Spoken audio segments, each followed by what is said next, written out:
കേരളത്തിലെ പ്രതിപക്ഷ നേതാവ് വി ഡി സതീശൻ പറയണം. വി ഡി സതീശൻ്റെ വാക്കുകൾക്ക് പുല്ല് വില കൽപ്പിക്കാൻ കേരളത്തിലെ പ്രദേശ് കോൺഗ്രസ് കമ്മിറ്റി അതിന് നേതൃത്വം കൊടുക്കുന്ന പല നേതാക്കളും ഇപ്പോൾ തയ്യാറല്ല.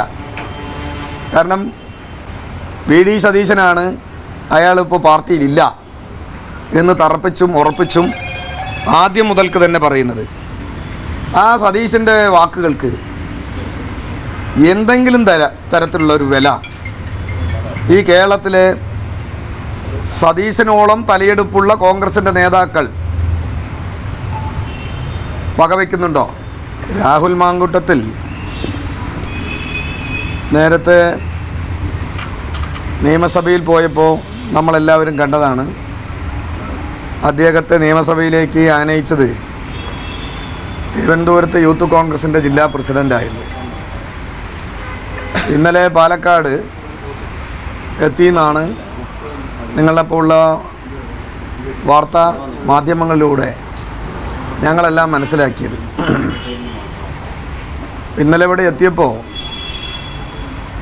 അയാൾക്കും അയാളുടെ ഓഫീസിനെല്ലാം സംരക്ഷണ വലയം ഒരുക്കിയിട്ടുള്ളത് കോൺഗ്രസിൻ്റെ നേതൃത്വം തന്നെയാണ്. ഞാൻ മനസ്സിലാക്കിയത് ശരിയാണെങ്കിൽ കോൺഗ്രസിൻ്റെ ഉന്നത നേതാവായിട്ടുള്ള മണ്ണാർക്കാട്ടിലെ തെങ്കരയിലെ ശ്രീ പൗലോസ് മരണപ്പെട്ടിരുന്നു. അദ്ദേഹത്തിൻ്റെ വീട്ടിലേക്ക് രാഹുൽ മാങ്കൂട്ടം പോകുമ്പോൾ അവിടെ ബെന്നി ബെഹനാനും തങ്കപ്പനുമെല്ലാം വേറെ കുറേ ചില കോൺഗ്രസിൻ്റെ നേതൃത്വം അവിടെ ഉണ്ടായിരുന്നു. രാഹുലിനോട് വലിയ എന്നും കാണാത്ത ഒരു ആവേശകരമായ സ്വീകരണം കൊടുക്കുന്നത് പോലെയാണ് അവിടെ ചില കാഴ്ചകൾ കണ്ടത് എന്നാണ് ചില ആളുകൾ എന്നോടെല്ലാം പങ്കുവച്ചത്. അപ്പോൾ കോൺഗ്രസിനെ സംബന്ധിച്ചിടത്തോളം രാഹുൽ മാങ്കൂട്ടത്തെ പേരിന് പുറത്താക്കി എന്ന് പറയുകയും എന്നാൽ പിറകിലൂടെ അയാൾക്ക് എല്ലാവിധ സംരക്ഷണ വലയും തീർക്കുകയും ചെയ്യുന്ന നിലപാടാണ് കോൺഗ്രസ് നടത്തിക്കൊണ്ടിരിക്കുന്നത്. ഇതിന് യഥാർത്ഥത്തിൽ ഞങ്ങളല്ല ഈ കാര്യങ്ങൾക്ക് മറുപടി പറയേണ്ടത്. കേരളത്തിലെ പ്രതിപക്ഷ നേതാവ് വി ഡി സതീശൻ പറയണം. വി ഡി സതീശൻ്റെ വാക്കുകൾക്ക് പുല്ല് വില കൽപ്പിക്കാൻ കേരളത്തിലെ പ്രദേശ് കോൺഗ്രസ് കമ്മിറ്റി അതിന് നേതൃത്വം കൊടുക്കുന്ന പല നേതാക്കളും ഇപ്പോൾ തയ്യാറല്ല. കാരണം വി ഡി സതീശനാണ് അയാളിപ്പോൾ പാർട്ടിയിലില്ല എന്ന് തറപ്പിച്ചും ഉറപ്പിച്ചും ആദ്യം മുതൽക്ക് തന്നെ പറയുന്നത്. ആ സതീശൻ്റെ വാക്കുകൾക്ക് എന്തെങ്കിലും തരത്തിലുള്ളൊരു വില ഈ കേരളത്തിലെ സതീശനോളം തലയെടുപ്പുള്ള കോൺഗ്രസിൻ്റെ നേതാക്കൾ വകവയ്ക്കുന്നുണ്ടോ?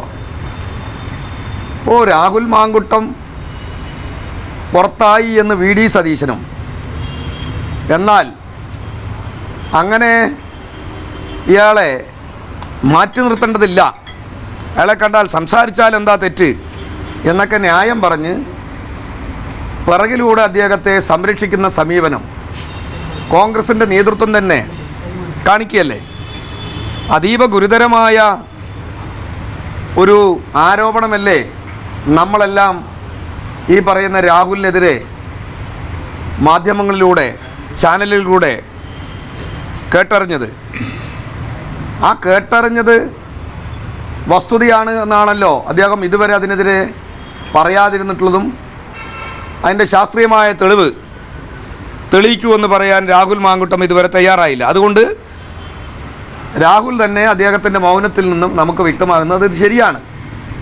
അപ്പോൾ അതീവ ഗുരുതരമായ ആരോപണം, ആ ആരോപണം വന്നതിന് ശേഷവും ഇദ്ദേഹം MLA ആയി തുടരുകയാണ്. MLA ആയി തുടരാൻ പാടില്ല എന്ന നിലപാട് അവരുടെ മുന്നണിക്കകത്ത് പല ഘടകകക്ഷികൾക്കുമുണ്ട്. അതുകൊണ്ടാണ് ഇന്ന് മുസ്ലിം ലീഗിൻ്റെ പാലക്കാട് ജില്ലാ പ്രസിഡന്റ് അദ്ദേഹം നിങ്ങളോട് പങ്കുവച്ചു എന്ന് പറയുന്നത്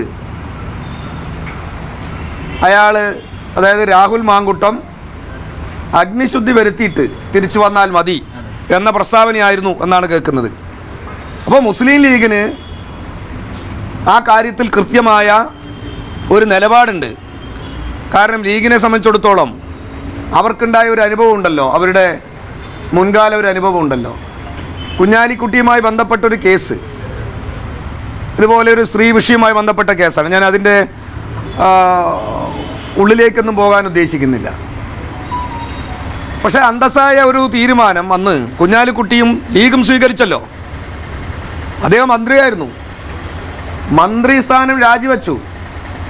ഇപ്പോൾ ലീഗ് അന്ന് കാണിച്ച ഒരു രാഷ്ട്രീയ മര്യാദ, അന്തസ്, ഈ കോൺഗ്രസ് ഇത്രയും വലിയ ആരോപണ വിധേയനായ ഒരുത്തൻ MLA ആയി തുടരുക, ആ MLA ആയി തുടരുന്ന ഘട്ടത്തിൽ തന്നെ VD സതീശൻ പറയുകയാണ് അദ്ദേഹത്തിന് പുറത്താക്കിയെന്ന്.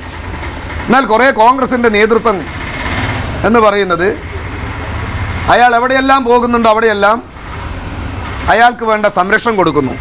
പിന്നെ എന്ത് പുറത്താക്കല?